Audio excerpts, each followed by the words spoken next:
शाम नौकरी से वापसी पर बोझल कदमों से घर आया। काम की थकन से पूरा बदन दुख रहा था। आते ही अपने बिस्तर पर लेट गया।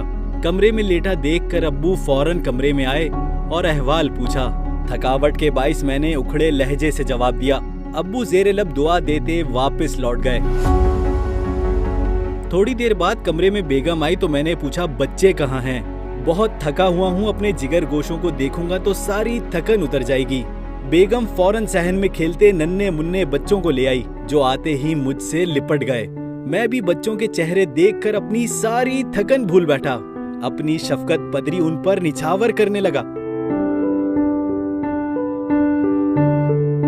लेकिन चंद लम्हों बाद ही वालिद मोहतरम का झुर्रियों भरा चेहरा आंखों के सामने घूमने लगा कि वो भी शफकत पदरी से मजबूर अपने बेटे को देखने आए थे, अपनी औलाद को देखने, अपनी शफकत पदरी निछावर करने। लेकिन मेरी बेरुखी के बाइस वो मेरे पास बैठ ना सके। इतना सोचते ही मेरी आंखों के सामने अंधेरा छाने लगा। दम सीने में घुटता महसूस होने लगा। बच्चों को छोड़ा और दौड़ता हुआ वालिदे मोहतरम के कमरे में जा पहुंचा, जो अपनी चारपाई पर लेटे न जाने किन सोचों में गुम छत को देखे जा रहे थे। मैं उनकी चारपाई पर उनके कदमों में जा बैठा और उनकी टांगे दबाने लगा।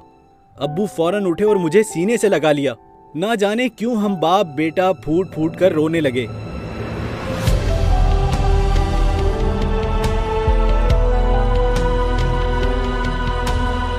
मैं तस्लीम करता हूँ कि ऐसी राहत मुझे पहले कभी नहीं मिली, जो बाप के सीने से लिपट कर मिली। दोस्तों, हम अपने पैसों से सब कुछ खरीद सकते हैं सिवाय माँ बाप की खुशियों के। पैसा तो हमारे माँ बाप ने भी सारी जिंदगी कमाया और हंसते हंसते हम सब पर लुटा दिया, ये जानते हुए भी कि वो कल बूढ़े हो जाएंगे। लेकिन अपने बुढ़ापे के लिए कुछ ना बचाया। आप सबसे दरख्वास्त है कि चंद लम्हे अपने माँ बाप के पास बैठ जाया करो। उनसे दुख सुख की बातें शफकत के साथ कर लिया करो। यकीन करो, दुनिया और आखिरत में फलाह पा जाओगे।